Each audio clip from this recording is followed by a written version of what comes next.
한 주간 다 평안하셨지요? 예, 건강한 또 모습으로 모여서 예수님 이름으로 하나님께 예배드릴 수 있어서 너무 감사하고 좋습니다. 오늘은 여러분이 가장 부담스러운 설교를 하렵니다. 왜 전도를 해야 하는가? 왜 전도해야 하는가? 이 주제인데 하나님의 음성이 들렸으면 좋겠습니다. 우리 한국 교회에는 2년이 넘게 코로나19로 인해서 사회적 거리두기를 했습니다.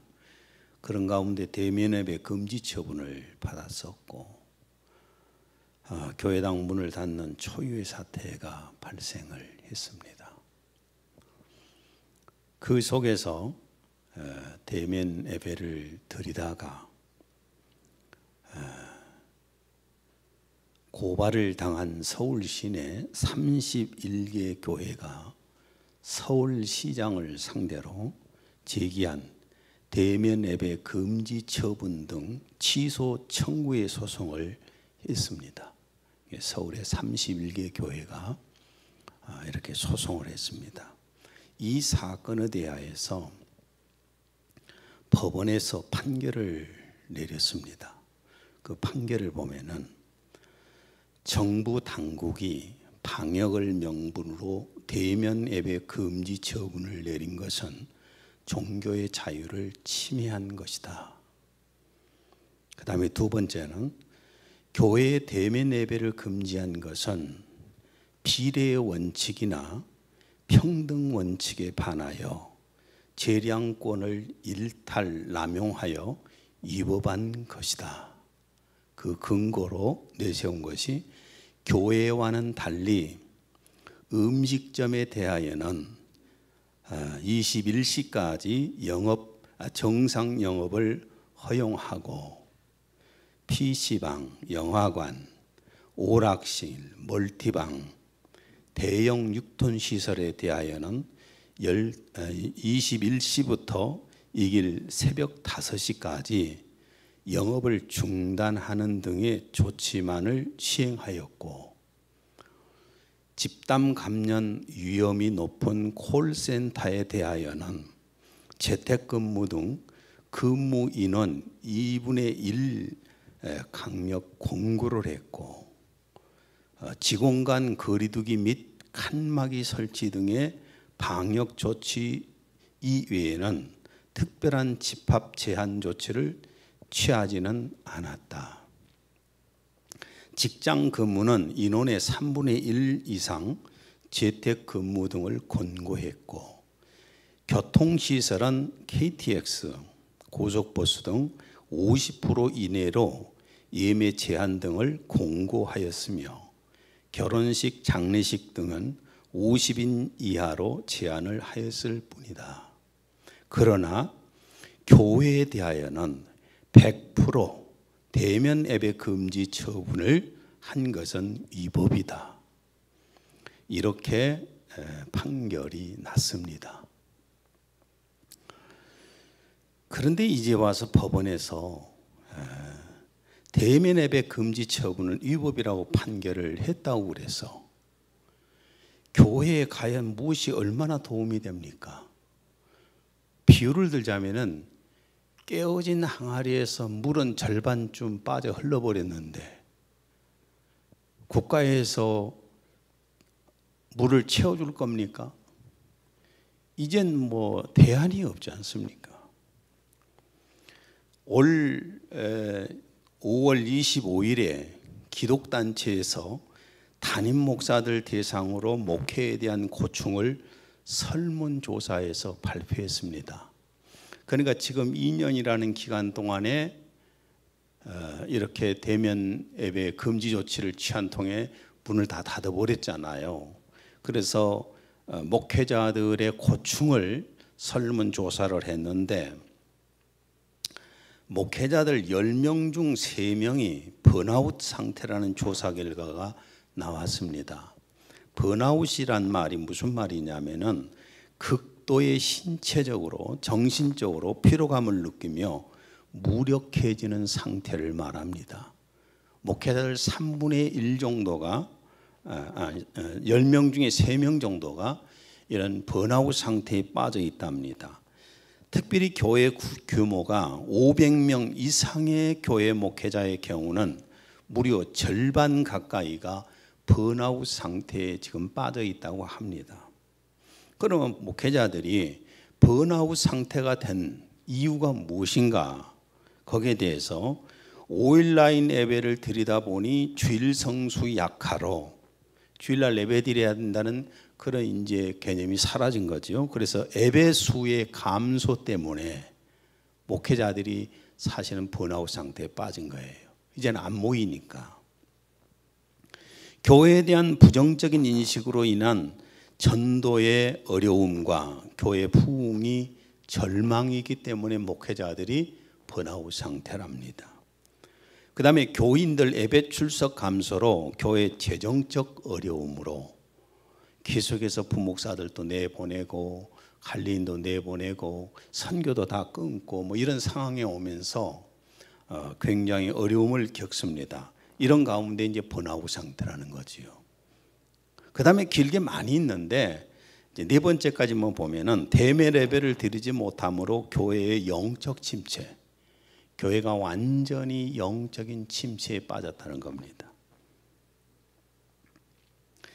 코로나19로 사회적 거리를 두고 대면 예배를 금지하는 이런 국가의 명령을 내리고 교회당 문을 닫았지 않습니까?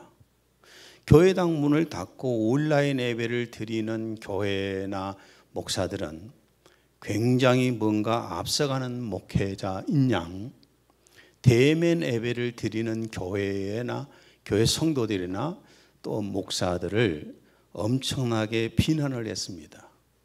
욕을 하고 험악하게 욕을 했습니다. 뭐 그런 거는 저도 들었습니다. 목회자들 속에서 대면 예배를 드리는 교회를 그냥 뭐 또라이, 뭐 아주 광기 있는 사람처럼 취급하는 그런 말들을 저도 들었어요. 그런데 지금에 와서 땅을 치고 후회한들 무슨 소용이 있습니까? 그 사람들 때문에 한국교회 전체가 지금 위기에 놓였지 않습니까? 마태복음 23장 13절을 읽습니다.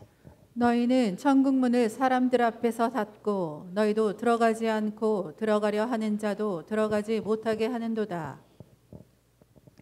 너희는 천국 문을 사람들 앞에 닫고 너희도 들어가지 않고 들어가려 하는 자도 들어가지 못하게 하는도다. 마태복음 24장 50절에서 51절. 생각하지 않은 날 알지 못하는 시각에 그 종의 주인이 이르러 어미 때리고 외식하는 자가 받는 벌에 처하리니 거기서 슬피 울며 이를 갈리라. 한국 교회를 영적인 침체 가운데 빠뜨린 하나님의 종들은 하나님 앞에 가서 반드시 심판을 받습니다. 예수님이 부활하신 후에 제자들에게 나타나셔서 특별히 베드로에게 물으셨습니다. 요한복음 21장 15절에서 17절. 내가 이 사람들보다 나를 더 사랑하느냐 하시니 이르되 주님 그러하나이다. 내가 주님을 사랑하는 줄 주님께서 아시나이다. 이르시되 내 어린 양을 먹이라 하시고 또 두 번째 이르시되 내가 나를 사랑하느냐 하시니 이르되 주님 그러하나이다. 내가 주님을 사랑하는 줄 주님께서 아시나이다.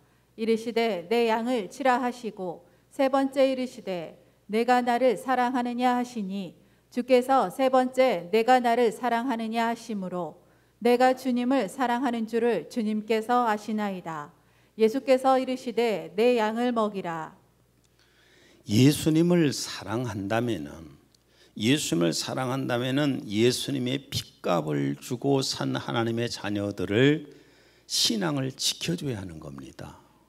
그것이 한국의 목회자들의 사명입니다. 정부가 이러든 저러든 그건 정부의 살 일이고 목회자들은 자신의 목숨을 잃는다 할지라도, 신상에 엄청난 타격을 입는다 할지라도 성도들의 신앙을 지켜줘야 합니다.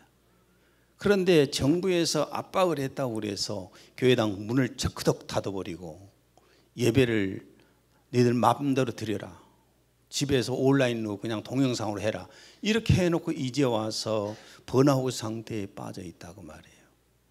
분명히 이것은 하나님 앞에 가서 받아야 할 심판이 있을 겁니다. 요한복음 10장 12절에 13절, 삭구는 목자가 아니요 양도 제 양이 아니라 이리가 오는 것을 보면 양을 버리고 달아나나니 이리가 양을 물어가고 또 해치느니라. 달아나는 것은 그가 삭구님 까닭에 양을 돌보지 아니함이나. 저라고 그래서 이 코로나 기간 동안에 정부로부터 오는 압박에 편했겠습니까? 정말 저요, 제 아내가 알지만은 얼마나 많은 악몽을 꾸었는지 견딜 수 없이 힘들었어요. 전화가 사방돼서 왔어요. 예배드리지 말라고, 예배드리지 말라고. 뭐 사실은 여기 왔던 공무원들이나 뭐 경찰들이나 이런 분들이 무슨 죄가 있겠어요? 위에서 하라고 하니까 하는 것이었지. 근데 저는 굉장히 압박이 오는데, 무엇이 압박했는 줄 아십니까? 정부로부터 오는 그것이 압박은 제게 아니었어요. 가장 크게 힘들게 만든 것은 같은 목사들이었어요. 같은 목사들의 비난. 정부에서 하지 말라고 하면 하지 말아야지. 그리고 목회자들 모임에 갔더니 예배를 대면 예배 드린 것들은 또라이라고. 얼마나 큰 충격을 받았겠어요. 이게 저에게는 정말 힘들었어요. 같은 목회자들의 공격, 비난. 그리고 교회 성도들이 주일날이면 오려고 그러는데 성경책 들고 오기가 부끄럽다고. 예배에 나가면은 아주 그냥 뭐 이상한 취급을 해버리고 마치 전염병 취급을 해버린다. 문둥병 취급을 해버리니까. 이런 것들이 가장 사실은 힘들었습니다. 그런 가운데 교회는, 한국 교회는 정말 어려운 가운데 빠졌잖아요. 우리는 어떤 경우에도 예배를 드려야 합니다. 히브리서 10장 25절, 모이기를 패하는 어떤 사람들의 습관과 같이 하지 말고 오직 권하여 그날이 가까움을 볼수록 더욱 그리하자. 예수님의 재림이 가까울수록 우리는 예배드리는데 열심히 해야 됩니다. 사도행전 8장 1절에서 4절, 사울은 그가 죽임당함을 마땅히 여기더라. 그날에 예루살렘에 있는 교회에 큰 박해가 있어 사도 외에는 다 유대와 사마리아 모든 땅으로 흩어지니라. 사울이 교회를 잡멸할세 각 집에 들어가 남녀를 끌어다가 옥에 넘기니라. 그 흩어진 사람들이 두루 다니며 복음의 말씀을 전할세. 초대교회 때 예수님 믿는 것 때문에 집을 버리고 직장을 버리고 친인척을 버리고 도망가야 하는 상황이었고, 스데반 같은 경우는 전도하다가 돌에 맞아서 현장에서 죽었는데 그것을 교우들이 보고 있었어요. 그런 가운데에도 이 사람들이 가면서 뭐 했어요? 전도했어요. 도망치면서도. 그런데 우리 지금 한국 교회가 목숨을 죽인다는 것도 아니잖아요. 돌멩이 들고 막 때리는 것도 아닌데 그까지 그 벌금 압박을 한다고 그래서 두려워서 도망치고 숨어버리고 이런 결과를 가져왔습니다. 그래서 지금 엄청나게 교회가 타격을 입고 있는 건 사실이잖아요. 그런데 이런 속에서도 우리가 왜 전도를 해야 되는가 하는 말씀을 드리려고 그렇습니다. 왜 우리가 복음을 전해야 되는가?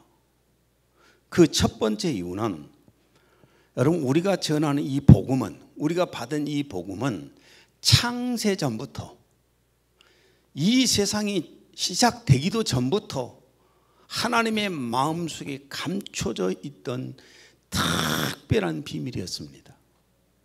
특별한 비밀이 지금 우리에게 전해졌잖아요.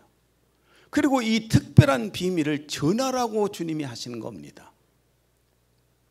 에베소 3장 9절, 영원부터 만물을 창조하신 하나님 속에 감추어졌던 비밀의 경륜이 어떠한 것을 드러내게 하려 하심이라. 영원부터 만물을 창조하신 하나님 속에 감추어졌던 비밀의 경륜이 어떠한 것을 드러내게 하려 하심이라. 이 복음은 창세전부터 하나님의 속에 특별하게 감춰져 있던 정말 비밀 중에 비밀인 계획이었습니다. 그래서 이 특급 비밀을 하나님의 보호자 주변에 있는 천사들까지도 굉장히 궁금했어요. 도대체 하나님이 특별하게 감춰놓으신 그 특별한 비밀이 뭘까? 굉장히 천사들 속에도 부러워했고 보고 싶어 했습니다. 12절 본문입니다. 천사들도 살펴보기를 간절히 바라는 것들이니라. 현대어로 읽습니다. 이 놀라운 소식은 하늘의 천사들까지도 알려고 애썼던 것입니다. 뭘까? 너무 궁금했던 거예요. 그 비밀이 밝혀졌잖아요. 그런데 그 비밀을 전하는데 못 전한다고 하면 말이 됩니까? 이 하나님의 특급 비밀은 구약 시대에 계시를 받던 그 예언자들, 선지자들마저도 몰랐던 겁니다. 그들에게도 비밀이었어요. 공동번역으로 본문을 읽습니다. 그들은 자기들이 찾은 진리가 자신들을 위한 것이 아니라 여러분을 위한 것이었음을 하나님의 계시에 의해서 알았습니다. 구약의 사람들도 몰랐어요. 마태복음 13장 17절. 진실로 내가 너희에게 말하노니 많은 선지자들과 의인들이 너희가 보는 것을 보기 원하였으나 보지 못하였고 너희가 듣는 것을 듣기 원하였으나 듣지 못하였느니라. 우리가 본 예수 그리스도, 우리가 들은 예수 그리스도의 복음의 말씀, 구약의 사람들도 그것에 사모했어요. 도대체 뭘까? 도대체 그게 뭘까? 했는데도 그들이 몰랐어요. 이게 특급 비밀이었다는 겁니다. 그러면은 창세전부터 감춰져 왔던 이 특급 비밀이 복음이 무엇인가? 이 복음이 과연 무엇인가? 골로새 1장 26에서 27절입니다. 이 비밀은 만세와 만대로부터 감추어졌던 것인데 이제는 그의 성도들에게 나타났고 이 비밀은 너희 안에 계신 그리스도시니. 누가 비밀입니까? 예수 그리스도예요. 하나님 아버지의 그 마음속에 감춰져 있던 비밀이 뭐냐면은 하나님의 아들 말씀 하나님을 사람으로 내려 보내셔서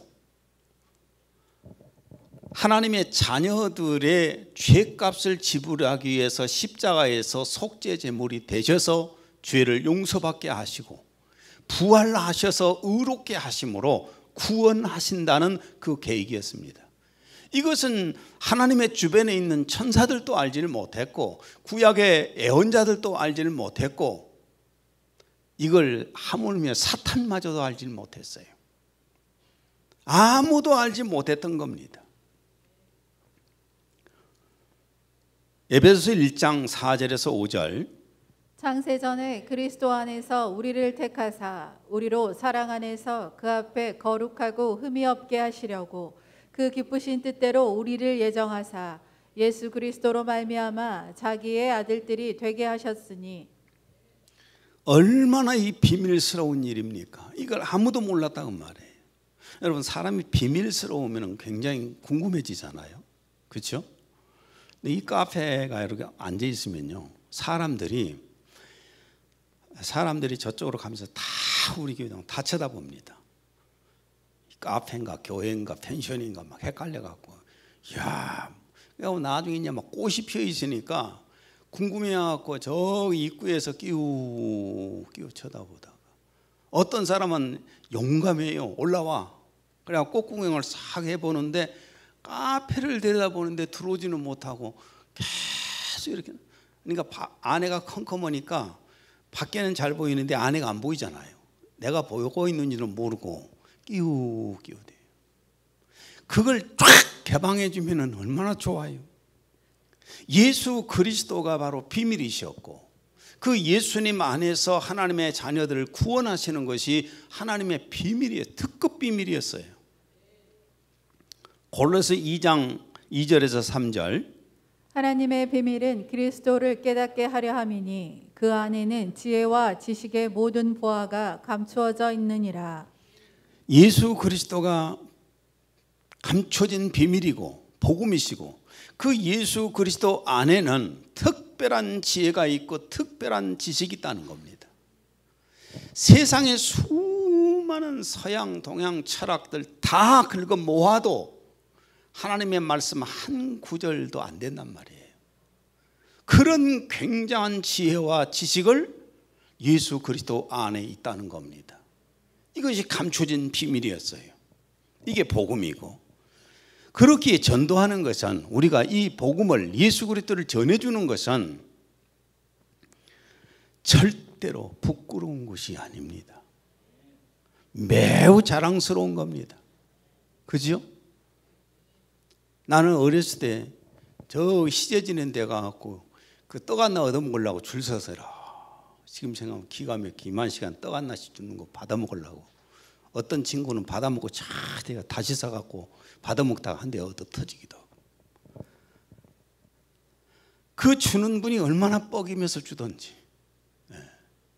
그런데 우리가 주는 복음이 뭡니까?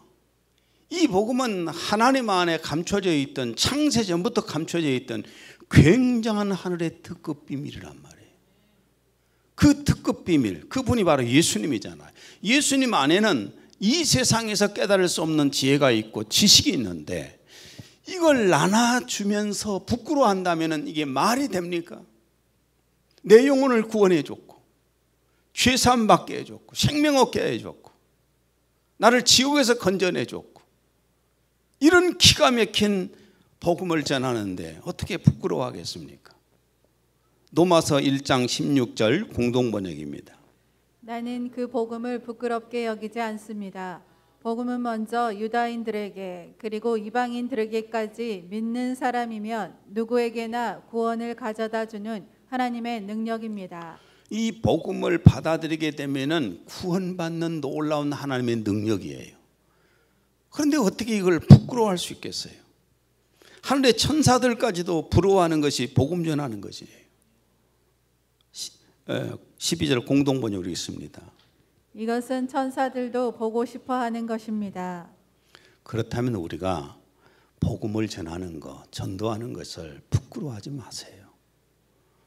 아무리 코로나로 인해서 사회적 거리두기 위축이 됐다고 해도 사람들이 몰라서 그러는 거지만은, 몰라서 비난하고 교회 다니는 것을 무시할 수도 있고 그러지만은 안 그렇잖아요. 알면 안 그렇잖아요. 몰라서 그래요. 모르니까 그들에게 알게 해줘야 되잖아요. 그렇지 않습니까? 부끄러워하지 마시고, 음식점 어디가 좀 잘하면 막 잘한다고 가서 뻥까지 쳐가면서 막 광고하잖아요. 그 음식점 전도사가 되어갖고 가서 먹어보면 별것도 아닌데. 근데 우리는 진짜 예수님 믿으면 생명 얻잖아요. 천국 가잖아요. 삶이 바뀌잖아요. 어두움이 사라지고 기쁨이 생기잖아요. 소망이 생기잖아요. 그런데 왜 예수님을 부끄러워서 못 전한단 말입니까? 남들이 비난해서 비난하든지 말든지 이 자랑스러운 것을 전해줘야지요. 특급 비밀은 누구나 다 깨닫는 게 아니에요. 오직 성령의 감동으로 하나님의 자녀들만 깨닫는 겁니다. 마태복음 13장 11절 공동번역입니다. 예수께서 이렇게 대답하셨다. 너희는 하늘나라의 신비를 알 수 있는 특권을 받았지만 다른 사람들은 받지 못하였다. 우리처럼 아무나 예수님 믿는다고 생각하지 마세요. 아무리 예수님을 듣고 또 듣고 해도 깨달지 않으면은 그냥 세상의 성인 군자로밖에 안 봐져요. 예수님이 종교 창시자밖에 안 봐져요. 이게 하늘의 특별한 비밀이라는 거예요. 예수님이 누구신가 하는 것을 아는 것은 마태복음 16장 16에서 17절. 시몬 베드로가 대답하여 이르되 주는 그리스도시요 살아계신 하나님의 아들이시니이다. 예수께서 대답하여 이르시되 바요나 시모나 내가 복이 있도다. 이를 내게 알게 하니는 혈육이 아니요 하늘에 계신 내 아버지시니라. 예수 그리스도가 누구신지를 알게 하는 것은 하나님께서 성령으로 감동시켜서 알게 하시는 겁니다. 나도 전도를 해보다 보면은 전혀 생각하지 않은 사람들이 예수를 믿는 경우 많아요. 와, 저 사람은 아무래도 예수를 안 믿겠다. 너무 강팍하다. 그런데 그 사람들이 의외로 믿고요. 어떤 사람은 꼭 예수 믿고 교회 나온 것처럼 낭창하니 이런 사람은 평생 가도 전도 못 온 사람이 있어요. 우리는 모르는 겁니다. 성령님께서 그 사람을 구원하시는 거예요. 성령님이 도와주셔야만이 가능하거든요. 본문 12절을 다시 한번 또 읽습니다. 이것은 하늘로부터 보내신 성령을 힘입어 복음을 전하는 자들로. 누구를 힘입어서요? 성령을 힘입어. 사도행전 16장 14절. 주께서 그 마음을 열어 바울의 말을 따르게 하신지라. 주께서 그 마음, 누디아의 마음을 열어서 바울 사도가 전하는 말을 믿고 따르게 했다는 겁니다. 그러니까 우리가 예수님 믿는 것은 성령이 도와주시는 거예요. 이 놀라운 기쁜 소식을 전하는 사명을 누구에게 맡겼을까요? 마가복음 16장 15절. 너희는 온 천하에 다니며 만민에게 복음을 전파하라. 누구에게 맡겨주셨어요? 오늘 나에게 맡겨주신 거예요. 그렇죠? 나에게 맡겨주신 거예요. 나라고 그러니까 목사님에게만, 그게 아니라 여러분 자신에게 맡겨주셨잖아요. 하늘의 특급, 하나님의 그 창세전부터 감춰져 있던 특급 비밀을 우리에게 지금 전하라고 하는 거거든요. 자랑스럽게 전하십시오. 그 전한 것 때문에 기분 나빠한다고 생각하지 마세요. 나는 아직까지 복음을 전하다가 다툰 적이 별로 없습니다. 나는 복음을 전한 것 때문에 인간 간의 관계가 나빠지지 않았습니다. 우리 엘리미가 어느 날 나한테 물어보더라고요. 할아버지는 어떻게 인맥을 만들기에 그렇게 인맥이 좋냐고. 제가 그랬어요. 모르겠다. 예수님을 믿으라고 전도를 했더니 다들 나 좋아한가 보다. 내가 웃고 그냥 말았어요. 전도해서 인간 간의 관계가 나빠지지 않습니다. 크리스찬이 되어가지고 한마디 전도도 안 하면은 관계가 좋다고요? 돌아가면서 그럽니다. 지가 믿는 예수님 별것도 아닌가 보구나. 자랑도 안 하구나. 저 가짜일 확률이 높아. 그런데 예수님을 열심히 전해주잖아요. 그럼 그 자리에서 막 감정이 상해하고 뭐라고 해서 돌아가면서 야 진짜네. 진짜 됩시다. 그 다음에 두 번째, 우리가 왜 전도를 해야 되는가? 하나님의 은혜에 보답하기 위해서입니다. 하나님의 은혜. 우리가 하나님으로부터 받은 특별한 은혜가 얼마나 큽니까? 하나님의 은혜는 이루 말할 수가 없잖아요. 우리가 예수님도 모르고 살았더라면 그냥 죄와 멸망 속에 있었고 내 영혼이 지옥 가는지도 모르고 살았을 거예요. 그런데 어느 날 예수 그리스도 안에 불러주셔서 내가 예수 그리스도를 믿고 죄 사함 받았잖아요. 그리고 그 죄에 대한 심판을 내서 해방되었잖아요. 그리고 내가 예수 그리스도를 믿어서 생명 얻었잖아요. 생명 얻었고 내게는 천국이 약속되었잖아요. 그리고 보혜사 성령님이 오셔서 저 천국을 믿게 하시고 예수 그리스도의 재림에 오실 때 내가 부활되어서 신령한 몸으로 부활된다는 그 약속이 믿어지고 있잖아요. 이 얼마나 큰 은혜를 입었습니까? 그리고 수고한 만큼, 내가 노력한 만큼 천국에 가서 유업을 받을 수 있다는 그 약속을 우리는 받고 사는 사람들입니다. 그 소망이 있으니까 살아잖아요. 이런 특별한 은혜와 복을 받아 누리는 것만으로 끝내서는 안 됩니다. 받아 누리는 것만으로 끝내서는 안 돼요.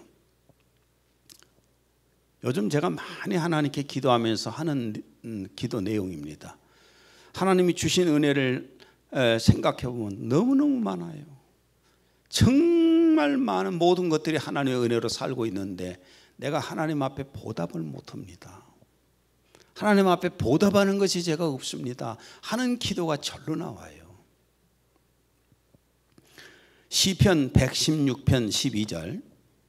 내게 주신 모든 은혜를 내가 여호와께 무엇으로 보답할까? 하나님의 은혜에 보답할 마음이 있습니까? 진짜 보답하시겠습니까? 그래도 보답할 마음이 없다면 하나님의 은혜를 안 받으신 분들이잖아요. 우리가 하나님의 은혜에 보답하는 방법이 두 가지가 있습니다. 두 가지가 있는데 그 중에 하나는 각자가 맡은 직무에 충성하는 거예요. 각자가 맡은. 로마서 12장 6절에서 8절.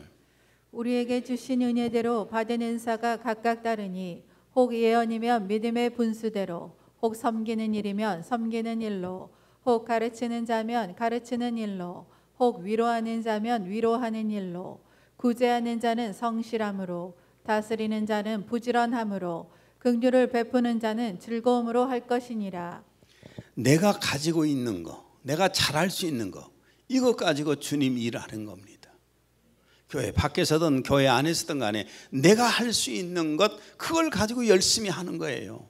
특별한 은사를 받아야 되고 특별한 능력을 받아야 되고 그런 게 아니라 소소하지만은 내가 받은 그 재능, 은사, 물질, 많은 이런 것들이 있잖아요. 그걸 가지고 내가 맡은 일들을 충성스럽게 해가는 거예요. 여러분이 맡으신 일이, 여러분이 할 수 있는 일이 무엇인가 생각해 보세요.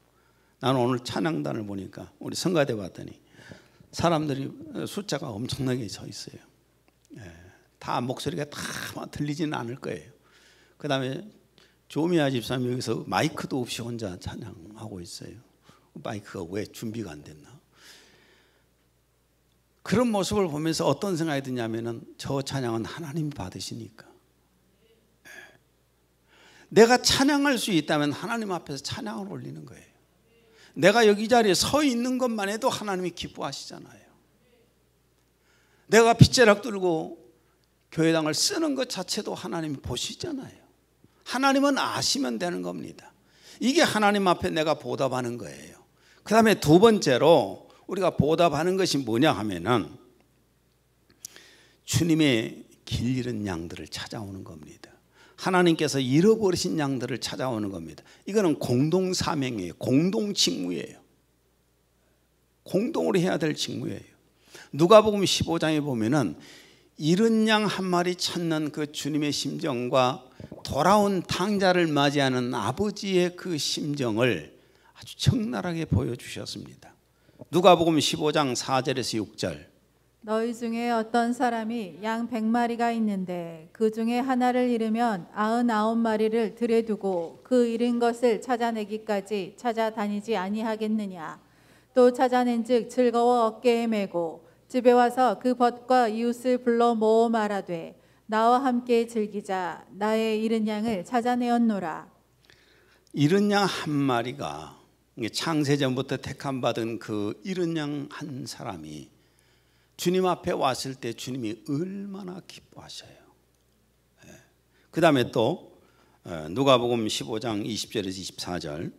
일어나서 아버지께로 돌아가니라. 아직도 거리가 먼데 아버지가 그를 보고 측은히 여겨 달려가 목을 안고 입을 맞추니 아버지는 종들에게 이르되 제일 좋은 옷을 내어다가 입히고 손에 가락지를 끼우고 발에 신을 신기라. 그리고 살찐 송아지를 끌어다가 잡으라. 우리가 먹고 즐기자. 이 내 아들은 죽었다가 다시 살아났으며 내가 잃었다가 다시 얻었노라. 집 나갔던 탕자가 돌아오는 그 아들을 맞이하는 아버지의 모습을 보세요. 재산을 갖다 탕진했든 안 했든 간에 그것이 그렇게 관심이 있질 않아요. 돌아왔다는 것 자체로 너무 기뻐하시잖아요. 이게 바로 하나님 아버지의 마음이에요. 우리 한 사람 한 사람이 돌아왔을 때에 아버지께서 이런 모습으로 우리를 맞이했고, 내가 한 명을 데려올 때 주님도 그렇고 아버지도 그렇고 이런 모습으로 나를 그 한 사람을 받아들인다고 말이에요. 그렇다면은 하나님의 은혜에 보답하기 위해서 우리 한 명씩 데려와야 되지 않겠습니까? 세 번째로 우리가 전도해야 되는 이유는 죄로 죽은 영혼들이 지옥 갑니다. 그들에게 복음을 전해서 그들이 죄사함 받고 생명을 얻고 천국 가게 하기 때문에 그렇습니다. 마가복음 16장 16절. 믿고 침례를 받은 사람은 구원을 얻을 것이요 믿지 않는 사람은 정죄를 받으리라. 예, 믿으면 구원받고 거부하면은 정죄를 받는다는 겁니다. 자, 암 치료제가 100% 암이 낫는 치료제가 개발이 됐다고 해봐요. 자, 개발이 되었으면은 그것이 나왔다면은 암 환자인 사람이 자신도 먹고 다른 암 환자한테 전해줘야 할까요? 안 전해줘야 될까요? 표정들을 보니까 죽으면 죽고 지 맘이지 하는 분도 계신 것 같아요. 자, 그 치료제가 나를 살린다면은 내가 먹어야지요. 당연히 먹어야지요. 그리고 살아야지요. 그리고 나만 먹고 마는 것이 아니라 다른 암 환자에게도 빨리 권해서 먹여야지요. 아, 싫다고 그래도 먹여야지요. 못 믿겠다고 해도 믿게 만들어야지요. 이게 당연한 거 아니겠어요? 이 인지상정 아닙니까? 세상에서 부자로 살았던 한 사람이 지옥에서 호소하는 소리를 한번 들어보십시오. 누가복음 16장 24절에서 28절. 아버지 아브라함이여 나를 긍휼히 여기사 나사로를 보내어 그 손가락 끝에 물을 찍어 내 혀를 서늘하게 하소서.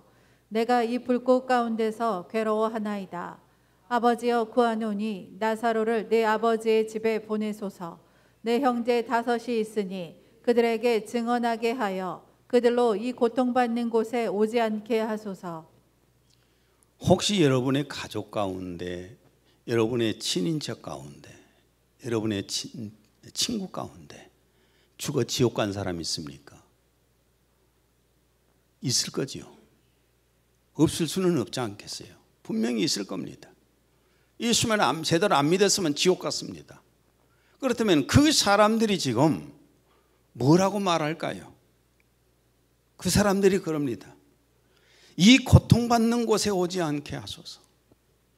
너무 고통을 받으니까, 너무 힘드니까. 이 지옥을 정말 믿는다면 어떻게 전도를 안 하겠습니까?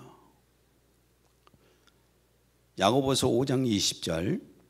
너희가 알 것은 죄인을 미혹된 길에서 돌아서게 하는 자가 그의 영혼을 사망에서 구원할 것이며 허다한 죄를 덮을 것임이라. 내가 전도해서 한 명이 예수님 믿게 되면 그 영혼에 생명을 준 겁니다. 그리고 죄사함 받게 하는 겁니다. 이 일을 우리가 어떻게 안 할 수가 있겠습니까? 누군가가 내게 복음을 전해주었기 때문에 내가 예수 그리스도를 믿어서 구원받았잖아요. 로마서 10장 14절.